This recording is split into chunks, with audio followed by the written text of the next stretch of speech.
마치고 왔습니다. 러시아는 우리나라보다 77배가 큰 나라입니다. 몇 배라고요?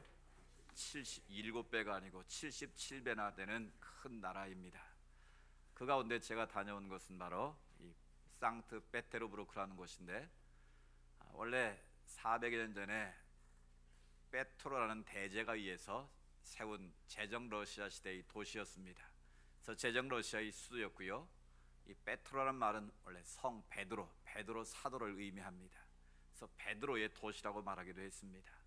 근데 이 페테르부르크가 1917년 10월 혁명, 이 레닌이 칼 막스의 공산주의 1호를 가지고 볼셰비키 혁명을 일으킵니다.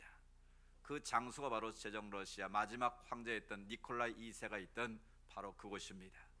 그래서 이 페테르부르크에서 레닌이 1917년에 공산주의 혁명을 일으켜서 최초로 마크시즘에 기초한 공산주의 나라가 소련 땅에 시작이 된 것입니다. 그래서 이 상트페테르부르크라는 이름을 레닌그라드라는 이름으로 개명을 하죠. 그래서 소련의 창시자인 소비에트 연방국의 창시자인 레닌그라드로 이름이 바뀌게 됩니다. 그런데 70년이 지난 후에 고르바초프의 페레스트로이카 정책에 의해서 1991년에 소련 연방공화국이 해체가 됩니다. 그래서 오늘날에 탄자가 붙은 나라들이 각 독립된 민족으로 분리를 하게 된 것이죠.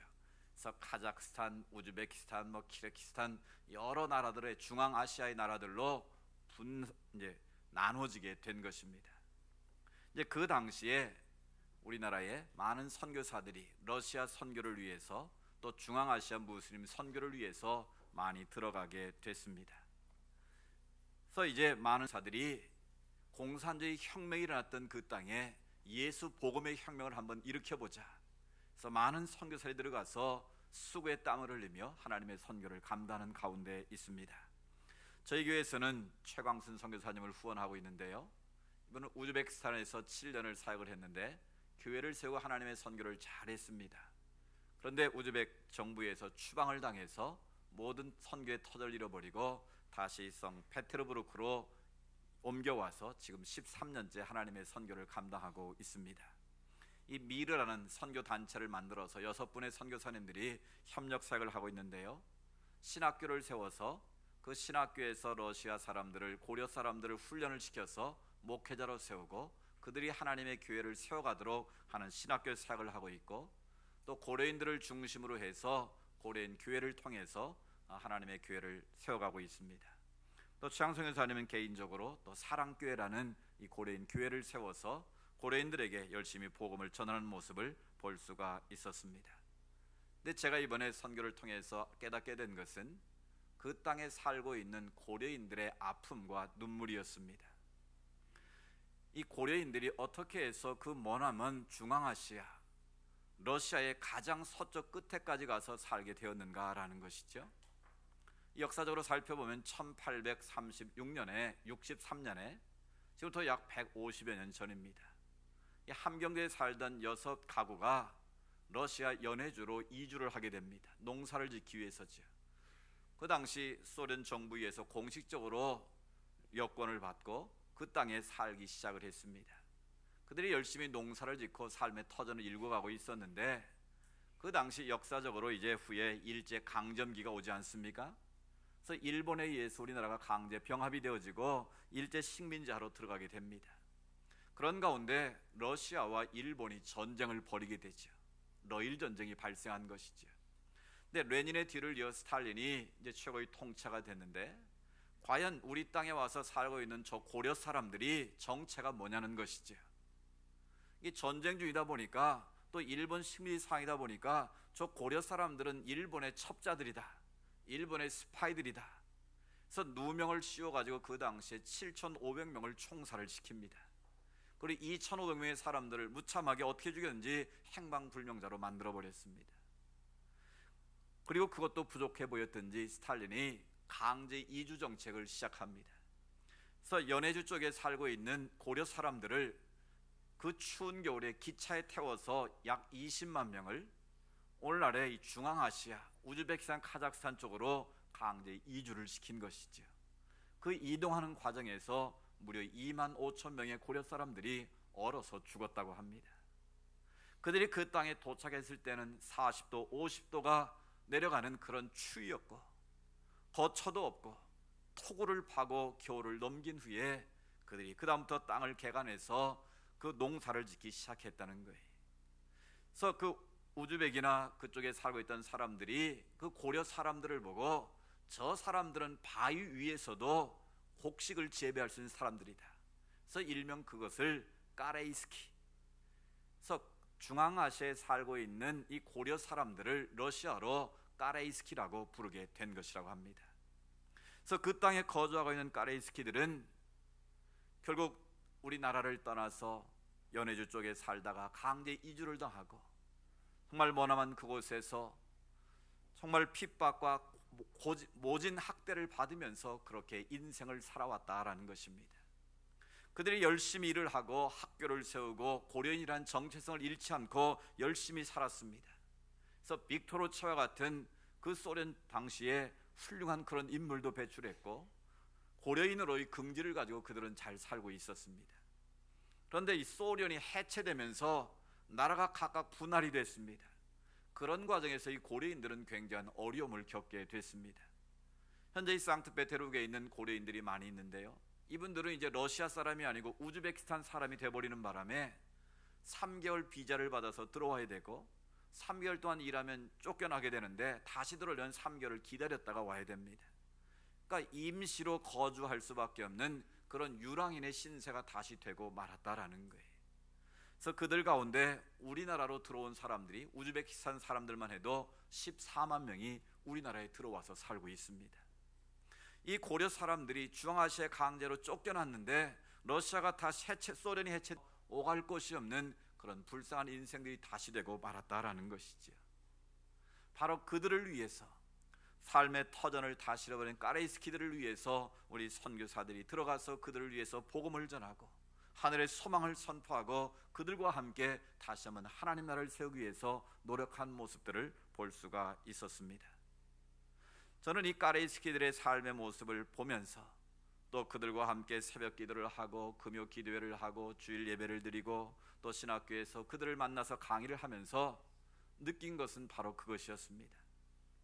150여 년 전에 조국을 떠나서 시베리아로 다시 중앙아시아로 쫓겨다닌 그 인생들, 그 까레이스키들이야말로 어쩌면 하나님 보시기에 잡초 같은 인생을 살았다라는 생각을 했습니다. 밟아도 다시 일어서는 그 잡초처럼 그들은 지금도 여전히 유랑의 생활을 하고 있지만 예수 그리스도 안에서 하나님 나라의 복음을 듣고 그 안에서 소망을 가지고 살아가는 그들의 모습을 볼 수가 있었습니다. 그래서 오늘 산상순의 말씀을 묵상하면서 바로 그 까레이스키들의 삶의 모습이 오늘 예수님께서 말씀하시는 들풀과 같다라는 연상을 하게 됐습니다. 오늘 마태복음 6장 3절 말씀에 보시면 오늘 있다가 내일 아궁에 던져지는 들풀도 하나님이 이렇게 입히시거든 하물며 너희일까 보냐 믿음이 작은 자들아. 주님께서 자기를 따르고 있는 무리들에게 지금 산상수훈으로 말씀하고 계시는 내용입니다. 예수님께서는 자기를 따르면서도 여전히 무엇을 먹을까, 무엇을 입을까, 무엇을 마실까 염려하며 근심 걱정 가운데 쌓이는 자들을 향해서 공중 나는 새를 봐라. 그들이 농사도 짓지 않고 창고를 지어서 거두어들이지 않아도 하나님께서 먹이지 않느냐. 들에 피는 백합화를 봐라. 그들이 길쌈도 하지 않고 수고도 아니해도 하나님이 다 입히지 않느냐. 그러면서 오늘 말씀을 주시는 것이죠. 오늘 있다가 내일 아궁이에 던져지는 들풀도 그런 잡초들도 하나님이 이렇게 입히시는데 하물며 너희일까 보냐. 믿음이 작은 자들이라고 예수님께서 권면하시는 내용입니다. 그렇습니다. 하나님께서는 오늘 있다가 내일 아궁이에 던져지는 들풀 같은 존재, 그런 잡초 같은 하찮은 인생들도 하나님께서는 먹이시고 입히시기를 원하신다라는 거예요. 문제는 우리의 믿음 없음으로 말미암아 눈에 보이는 세상 것을 따라가다 보면 염려와 근심과 걱정 가운데 빠지기 십상이다라는 것입니다. 여기서 저는 들풀도 입히시는 하나님, 들풀도 입히시는 하나님이라는 그 단어를 보면서 잡초 같은 인생들에도 베풀으시는 하나님의 사랑이 있다는 것을 깨닫게 됐습니다. 지금 150년 전에 이 땅을 떠나서 머나먼 중앙아시아를 떠돌고 있는 까레이스키들처럼 오늘 이 땅에 살고 있지만 갈 바를 알지 못하고 때로는 방황하고 삶의 힘든 저항 속에서 갈 바를 알지 못하는 우리 모두가 어쩌면 까레이스키들이고 어쩌면 하나님 보시기에 들풀 같은 그런 잡초 같은 인생들이라는 것을 깨닫게 됩니다. 이런 잡초를 생각해 보십시오. 길가에 지천으로 있는 것이 잡초입니다. 그러나 누구도 그것을 눈길을 주지 않고 귀하게 여기지도 않는 것이 바로 잡초입니다. 밟으면 밟힐 수밖에 없는 것이 바로 잡초인 것이지요. 우리 인생들이 바로 그렇다라는 것입니다. 우리가 하나님을 만나기 전에는 어쩌면 우리는 잡초 같은 인생을 살았습니다. 삶에 시달리고 지치고 억눌림 속에서 살아왔던 민족이었고 우리 자신들의 삶의 모습이었습니다. 그런데 잡초 같은 인생들을 하나님께서 버리지 아니하시고 들풀도 입히시는 그 하나님께서 우리를 당신의 자녀로 택하시고 불러주셔서 하나님의 영광스러운 삶의 길로 인도하셨다는 것이죠. 그래서 우리를 하나님의 약속에 참여하는 자로 세워주셨고 우리를 그리스도 예수 안에서 함께 지체가 되게 하셨고 하나님 나라의 상속자로 우리를 세워주셨다라는 것이죠. 하나님께서는 우리가 보기에는 내가 나를 봐도 미련하고 부족하지만 남이 봐도 역시 미련하고 부족한 인생들이지만 들풀 같은 우리 인생들마저도 하나님은 외면하지 아니하시고 포기하지 아니하시고 우리를 사랑하고 계시다라는 것입니다. 잡초를 평생 동안 연구한 학자가 있습니다. 고려대학교 강병화 교수라는 분인데요, 이분이 17년 동안 우리나라 전국을 돌아다니면서 우리나라에 자생하고 있는 잡초들을 연구하고 그 잡초들의 씨앗을 다 모아서 잡초 종자은행을 세웠습니다. 우리나라의 잡초를 4,439가지 종류를 모아가지고 종자은행을 만들었다는 거예요. 근데 그분이 종자은행을 만들면서 이런 글을 썼는데 그 글의 말미에 이런 말이 있어서 한번 소개합니다. 엄밀한 의미에서 잡초란 없다. 밀밭에 벼가 나면 잡초고 보리밭에 밀이 나면 또한 잡초다. 상황에 따라서 잡초가 되는 것이다. 산삼도 원래는 잡초였을 것이다. 사람도 마찬가지다. 있어야 할 곳에 있으면 산삼보다 귀하고 뻗어야 할 자리가 아닌데 다리를 뻗고 뭉개면 잡초가 된다. 이런 의미심장한 말 아니겠습니까? 엄밀한 의미에서 원래부터 잡초는 없었다라는 거예요. 밀밭에 벼가 나면 그 벼가 잡초가 되고 보리밭에 밀이 나면 그 밀이 잡초가 된다는 겁니다. 상황에 따라서 잡초가 되는 것이지 원래 잡초는 없었다는 겁니다. 산삼도 원래는 잡초였을 거다라는 겁니다. 우리 사람들도 있어야 할 곳에 있으면 산삼보다 귀한 존재가 될 수 있다는 것을 말하고 있습니다.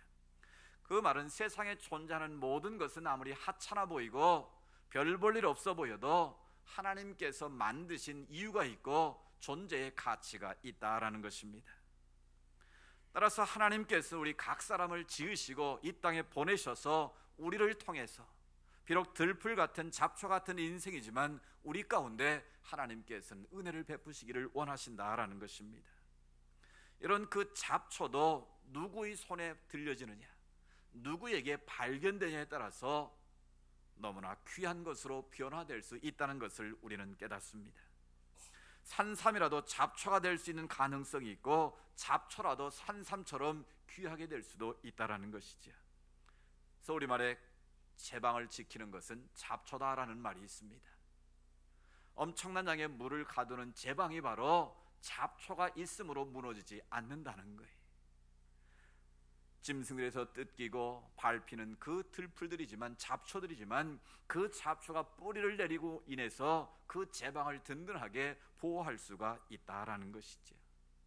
마찬가지로 하나님께서는 잡초 같은 미련하고 연약한 우리들이지만 우리들이 있어야 할 곳에서 그 자리를 지킴으로 말미암아 이 땅에 하나님 나라를 세워가고 하나님의 선한 역사를 이루어가기를 지금도 원하고 계시다라는 것입니다.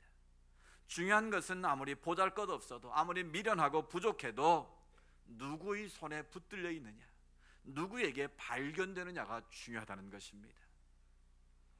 아무리 좋은 펜이라 할지라도 어린아이의 손에 들려지면 그것은 낙서를 하는 도구에 불과합니다.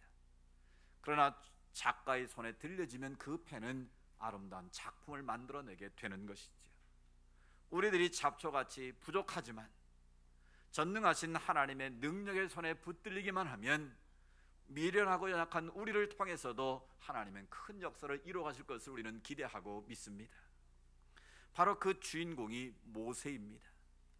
이런 모세는 태어나자마자 버림받은 인생입니다. 그래서 그 이름의 뜻은 건짐을 받았다라는 뜻입니다. 애굽말로 모세란 뜻은 가장 사랑받는 자다라는 뜻입니다. 모세는 버림받았지만 그 버림받음의 상실감과 아픔이 있었지만 하나님의 은혜를 덧입고 바로의 왕자로서의 40년의 세월을 보내게 됩니다.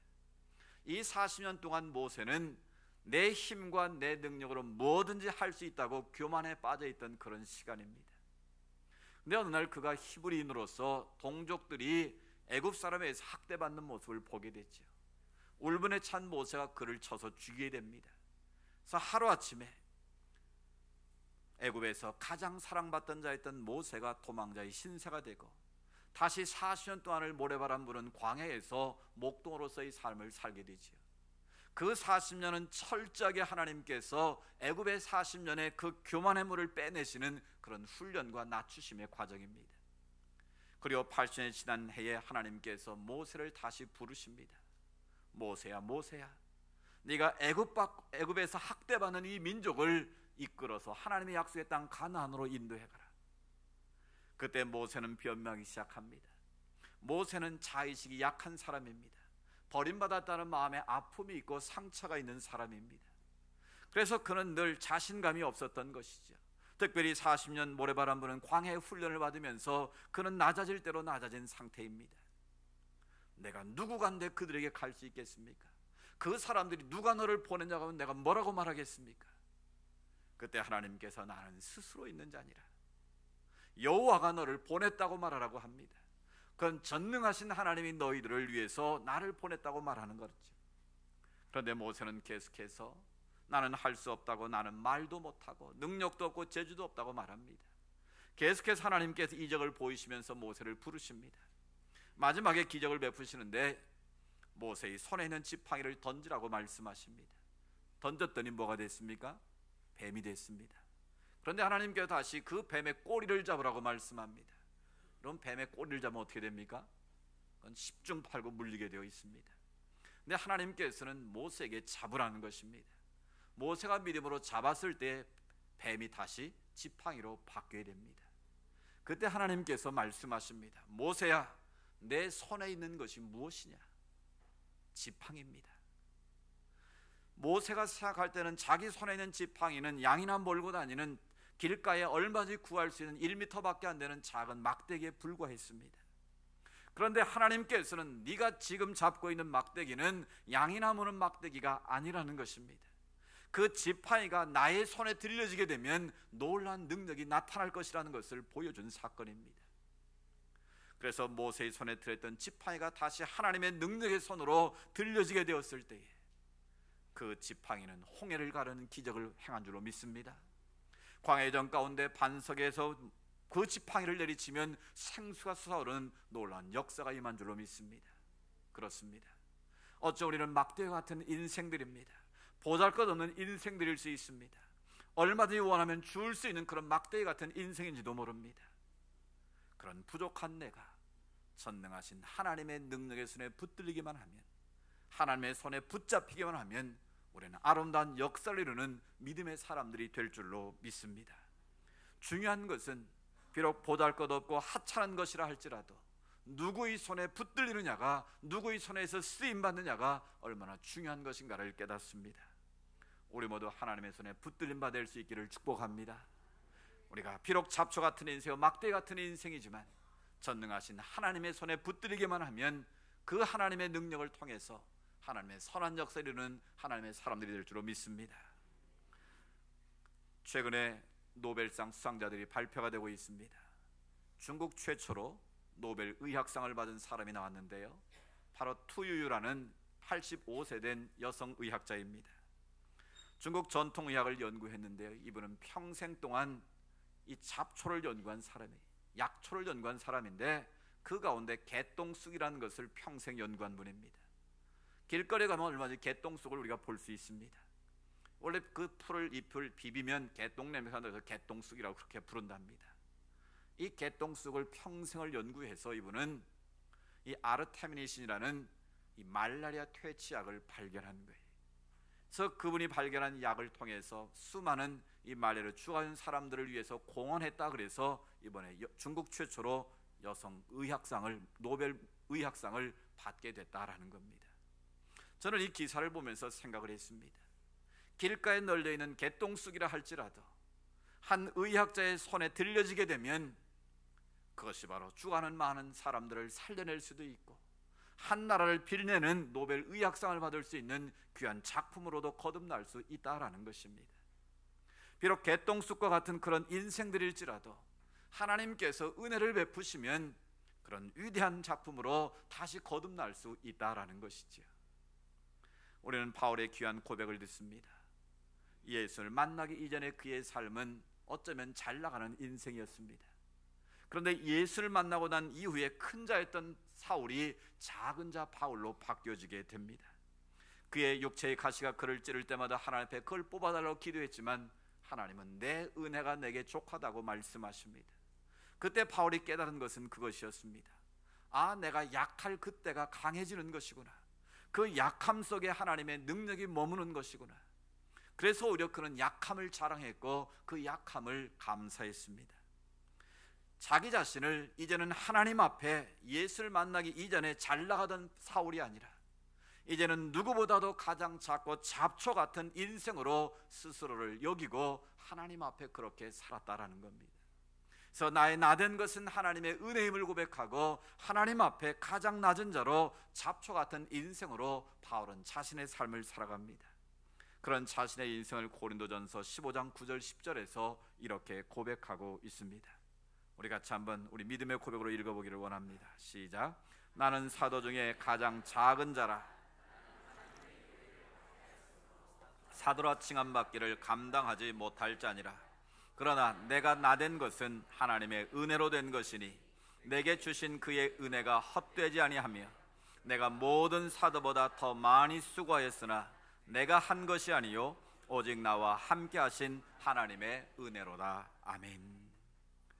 바울은 항상 생각합니다. 나는 가장 작은 자입니다.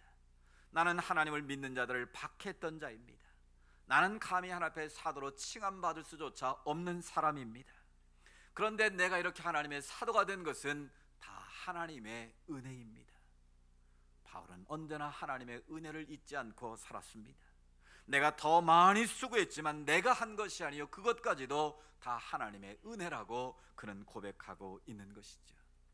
그렇습니다. 나의 나된 것은 나의 수고나 나의 노력에 의해서 얻어진 것이 아니라 전적으로 하나님이 베풀으신 은혜인 줄로 믿습니다. 전에 한번 말씀드린 적에 깨어진 항아리 이야기를 드린 적이 있는 것 같습니다. 깨어진 항아리가 있었습니다. 그런데도 주인은 그 항아리를 버리지 않고 거기에 물을 부어서 계속 물동이를 지고 옵니다. 오늘 너무너무 죄송한 깨어진 항아리가 주인에게 묻습니다. 주인님, 왜 나같이 깨어진 항아리를 버리지 않고 계속 사용하십니까? 그때 주인이 말합니다. 우리가 지금 걸어온 뒤를 한번 바라봐라. 뒤를 바라보았더니 자기가 오면서 그 깨어진 항아리로 인해서 물이 흘렸는데 그곳에 아름다운 들꽃들이 환하게 피어 있었다라는 것이지요. 그렇습니다. 어쩌면 우리는 하나님 앞에서 깨어진 항아리와 같은 존재들입니다. 내가 나를 봐도 부족하고 미련한 인생입니다. 그런데도 하나님께서 깨어진 항아리라고 버리지 아니하시고 나를 여전히 붙들어 주셨고 불러주셨고 지금도 사용하고 계시다라는 것입니다. 이것이 하나님의 은혜가 아니면 무엇이겠습니까? 하나님 앞에 완전해서 쓰임받는 사람이 누가 있겠습니까? 하나님 앞에 온전한 자로 인정받아서 쓰임받는 사람이 누가 있겠습니까? 오늘 바울의 고백처럼 나의 나된 것은 하나님의 은혜입니다. 그 깨어진 항아리처럼 버릴 수밖에 없는 것이 마땅한 존재이지만 주인이 그 항아리를 사용함으로 아름다운 들꽃이 피어나게 한 것처럼 하나님은 우리를 은혜로 부르셨고 지금도 은혜 가운데 우리를 살게 하시는 줄로 믿습니다. 중요한 것은 무엇이겠습니까? 하나님께서 미련하고 부족한 우리 인생들에 이렇게 놀라운 은혜를 베푸시고 있다면 우리가 하나님 앞에서 어떻게 살아야 되겠습니까? 원래 잡초는 없다고 말한 그 학자의 말처럼 우리가 하나님 앞에서 내가 심겨진 곳에서 아름다운 꽃을 피워내고 하나님의 나라와 하나님의 의를 위해서 열심히 최선을 다해 살아갈 수만 있다면 하나님은 여전히 우리를 그렇게 귀히 여기시고 사랑하시지 않겠습니까? 어쩌면 잡초 같은 인생이지만 하나님은 여전히 우리 가운데 은혜를 베푸시고 마른 막대기와 같이 버려질 수밖에 없는 인생들이지만 그 막대기를 통해 하나님의 역사를 일으키시고 깨어진 하늘 같은 미련한 인생들이지만 우리를 사용하셔서 하나님의 역사를 이뤄가는 것 아니겠습니까? 오늘 다시 우리가 하나님 앞에 고백할 수 있기를 원합니다. 하나님, 잡초 같은 나를 사용해 주셔서 감사합니다. 마른 막대 같은 나를 들어 사용하시니 감사합니다. 하나님, 정말 깨어진 하늘 같은 나를 하나님께서 붙드시고 나를 사용하셔서 하나님의 역사를 이루어가도록 인도하시니 감사합니다. 나의 나 된 것은 다 하나님의 은혜입니다. 이 믿음의 고백을 가지고 살아갈 때 우리가 있는 그곳에서 하나님의 나라와 하나님의 영광에서 우리가 살아갈 때 하나님 앞에 칭찬받는 하나님의 사람이 될 줄로 믿습니다. 잡초 같은 인생들을 베풀으시는 하나님의 은혜를 기억하고 그 은혜 안에 우리 모두가 살아갈 수 있기를 주의 이름으로 축복합니다.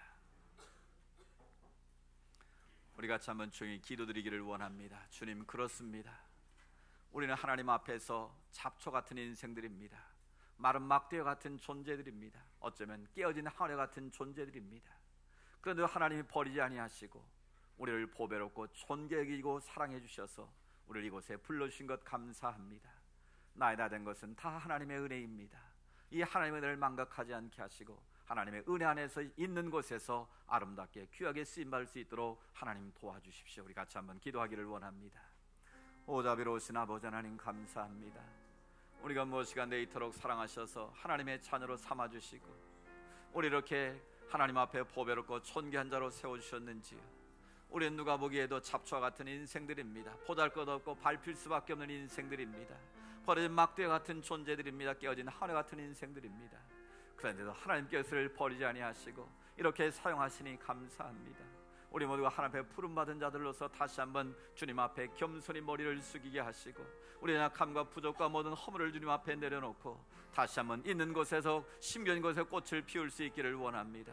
주님의 향기를 바라는 삶이 되기를 원합니다. 나의 나 된 것은 다 하나님의 은혜임을 다시 한번 고백하게 하시고 우리가 교만함으로 주님 앞에 서지 않게 하시고 더 낮아지고 더 철저하게 마음을 찢고 겸손해지게 하셔서 하나님 앞에 아름답게 쓰임받는 믿음의 사람들 되게 하옵소서. 그래서 잡초 같은 인생에 베풀어 주시는 하나님의 은혜를 기억하며 날마다 주를 위해 살아갈 수 있도록 도우시고 인도하여 주시옵소서. 그렇게 역사하실 주님을 찬양합니다. 하나님 도와주옵소서. 하나님 아버지, 감사합니다. 잡초 같은 인생을 베풀어 주신 하나님의 은혜와 사랑이 어찌 그리 크고 놀라우신지요.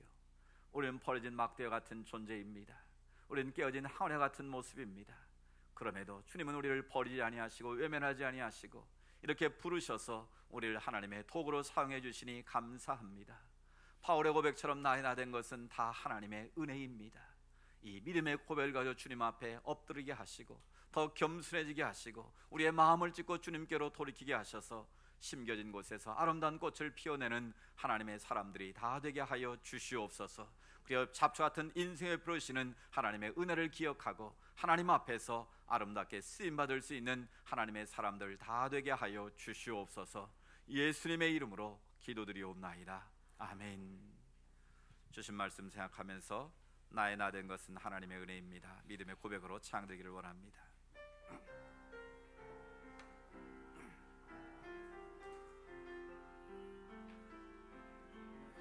나를 지으신 이가 하나님, 나를 부르신 이가 하나님, 나를 부르신 이가 하나님, 나를 보내신 이도 하나님, 나를 보내신 이도 하나님. 나의 나 된 것은 하나님의 은혜입니다. 나의 나 된 것은 다 하나님 은혜라. 나의 달려갈 길 다 가도록 나의 마지막 호흡 다하도록 나로 그 나로 십자가 그 품게 하시니 십자가 품게 하시니 나의 나된 것은 다 하나님의 나의 은혜입니다. 나된 것은 다 하나님 은혜라. 한량없는 은혜, 한량없는 은혜, 갚을 수 없는 은혜입니다. 갚을 길 없는 은혜, 내 삶을 애워 사는 하나님의 은혜. 나 주저함 없이